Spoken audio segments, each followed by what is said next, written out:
La arrogancia de la juventud.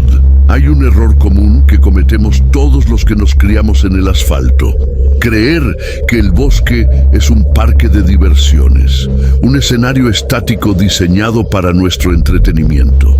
Mi nombre es Diego, y desde que tengo memoria, la aventura, el montañismo y las técnicas de supervivencia fueron mi obsesión.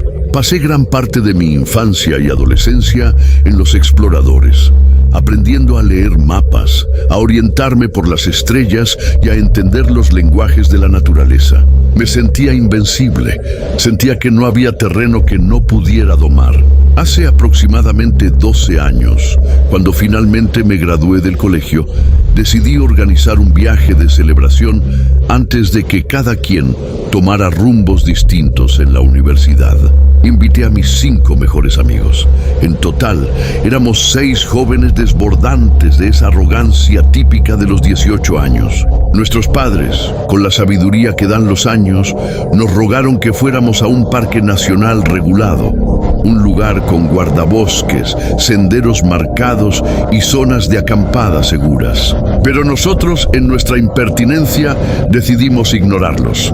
Queríamos la experiencia real. Buscamos, en mapas satelitales, una zona boscosa profunda, no regulada, un enorme pulmón verde que se extendía mucho más allá de los límites de la civilización, donde la ley no llegaba y el transporte más cercano quedaba a horas de distancia.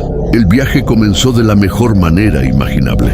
Tras una larga caminata, sorteando la densa vegetación, encontramos el sitio que considerábamos perfecto.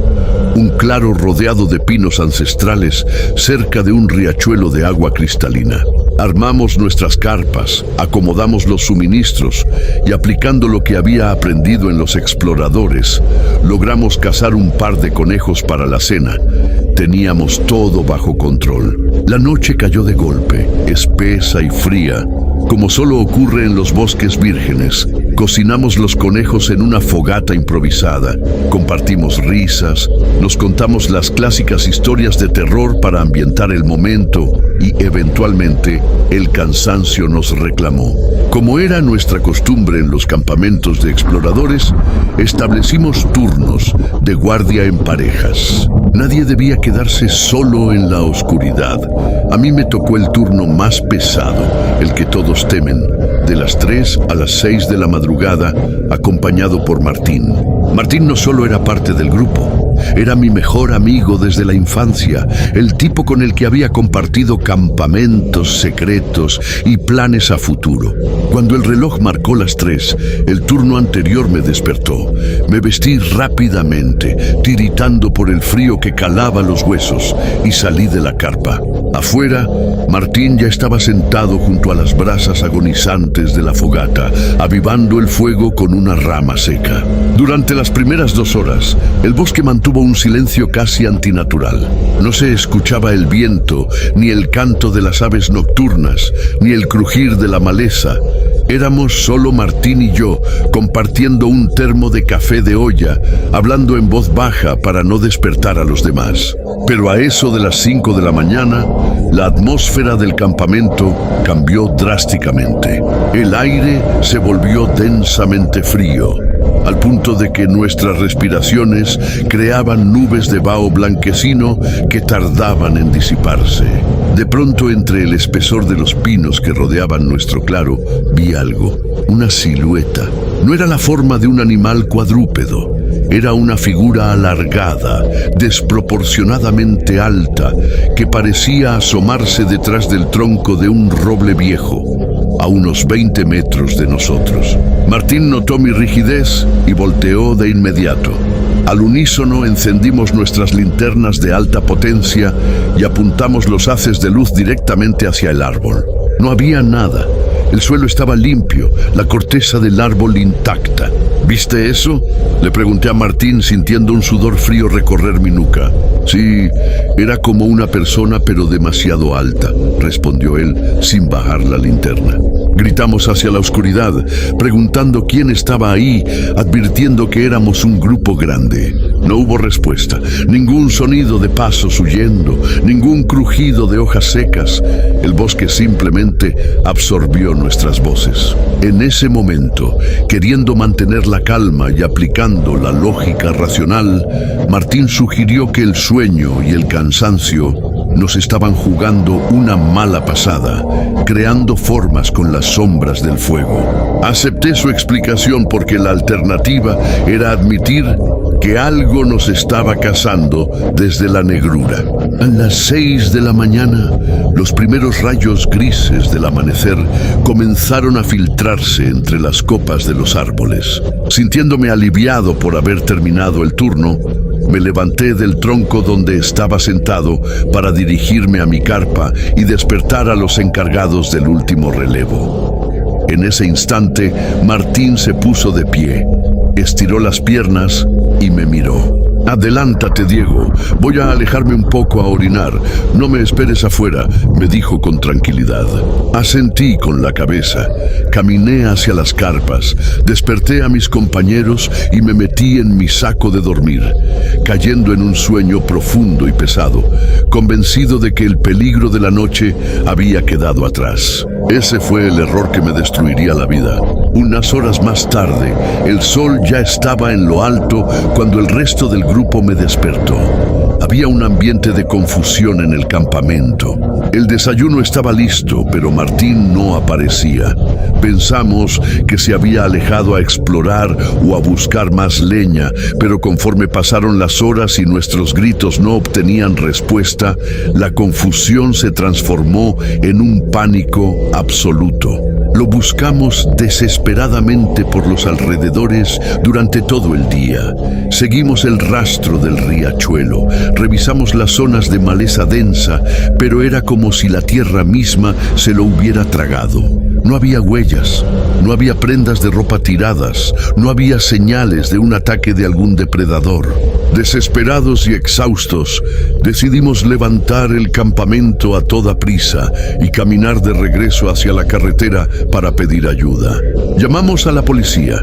El caso movilizó a un equipo de rescate, binomios caninos y lugareños que conocían la zona. A nosotros, debido a nuestra condición de civiles y al estado de shock en el que nos encontrábamos, nos tomaron declaración y nos mandaron a nuestras casas. Pasó una semana, 7 días de angustia en los que los perros de búsqueda perdían el rastro de Martín exactamente en el mismo árbol donde habíamos visto la silueta aquella madrugada. Al 8º día, las autoridades reportaron el caso bajo los protocolos estándar de extravío en zonas agrestes y, alegando las complicaciones del terreno, abandonaron la búsqueda oficial. Meses después, la realidad se impuso de la manera más cruel. Ante la falta de pistas y el paso del tiempo, la familia de Martín decidió darlo por muerto legalmente, celebrando un funeral con una caja vacía. El mundo, con esa prisa indiferente que lo caracteriza, empezó a avanzar. Mis amigos regresaron a sus vidas. Las conversaciones sobre el bosque se volvieron tabú y la figura de Martín comenzó a difuminarse en el olvido colectiva, menos en mi mente. La culpa de haber entrado a mi carpa y haberlo dejado solo me carcomía las entrañas cada noche.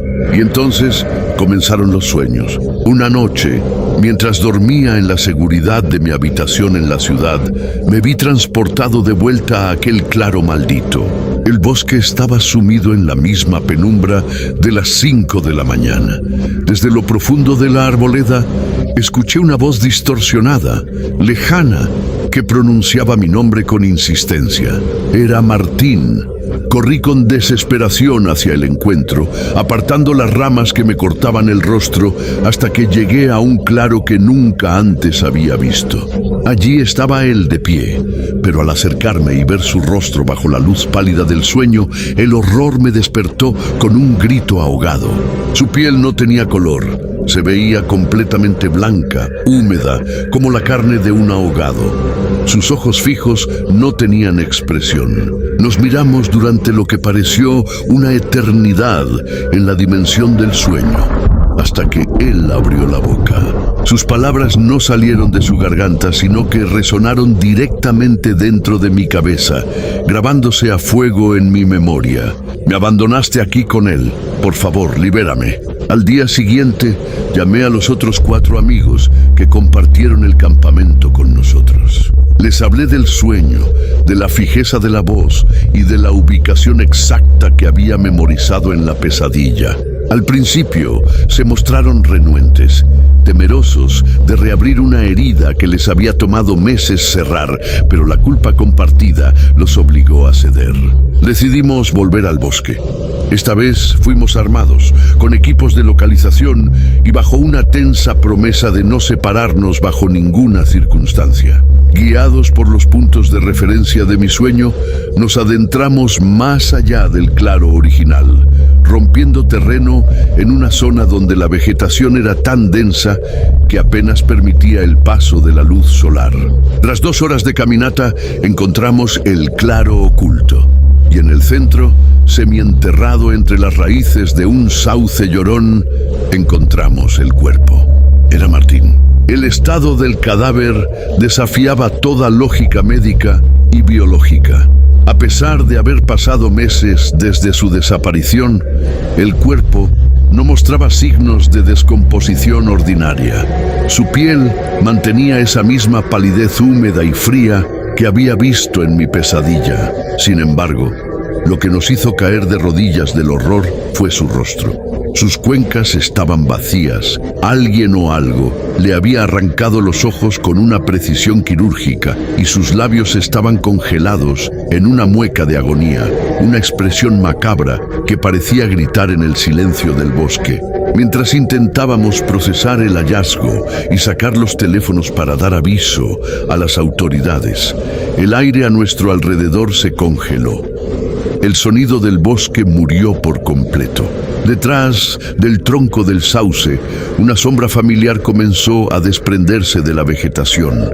No era una silueta física, era una masa de negrura que distorsionaba la luz del día, moviéndose con una lentitud que nos paralizó los músculos. La sombra avanzó hasta colocarse justo al lado del cuerpo de Martín. Entonces, una voz gutural que combinaba el tono de mi amigo de la infancia con un eco metálico y antiguo vibró en el aire. No me recuerdan, soy yo. Me dejaron aquí en el bosque. Tú, Diego, eras mi mejor amigo y decidiste ir a tu casa en vez de buscarme. El pánico nos impidió correr. Éramos 5 hombres jóvenes, pero nos sentíamos como niños indefensos ante una entidad que controlaba el entorno. La sombra pareció expandirse, rodeándome directamente a mí. No te preocupes, Diego, continuó la voz con una cadencia que me heló el torrente sanguíneo. No te voy a hacer daño. Ya no pertenezco a este lugar. Solo tendrás que darme un hogar. Regresamos a la ciudad en un estado de catatonia de la que nunca nos recuperamos del todo. La policía recuperó el cuerpo de Martín. Las actas se cerraron con explicaciones genéricas sobre hipotermia y ataques de fauna local, y el caso finalmente se archivó para siempre. Mis amigos se mudaron de estado, buscando poner distancia de la maldición que habíamos desenterrado. Pero yo no pude huir. La promesa de la sombra se cumplió esa misma noche. Desde ese día, nunca más he vuelto a acampar. He vendido todo mi equipo de supervivencia, mis mapas y mis recuerdos de los exploradores. Pero no importa que viva en un departamento de concreto en medio de la gran ciudad. El bosque vino conmigo. Cada noche, cuando el reloj de mi recámara marca exactamente las 3 de la mañana, un frío glacial invade la habitación. Escucho unos pasos pesados, arrastrados y húmedos, que caminan por el pasillo de mi casa, yendo de la cocina a la sala, deteniéndose justo al otro lado de la puerta de mi dormitorio. Es Martín. o lo que queda de él. Durante 3 horas completas, de las 3 a las 6 de la madrugada, esa presencia me obliga a mantenerme despierto. Si intento cerrar los ojos o conciliar el sueño, el rascado en la madera se vuelve violento y la voz distorsionada de mi amigo susurra a través de la cerradura. Me dice que la criatura que se lo llevó a él en el bosque, esa entidad que devoró sus ojos y reclamó su alma, ya conoce mi nombre. Me dice que me vigila a través de sus cuencas vacías. Y lo peor de todo, lo que me mantiene temblando en la oscuridad con la luz de la lámpara encendida, esperando el amanecer, es su última advertencia antes de que den las 6.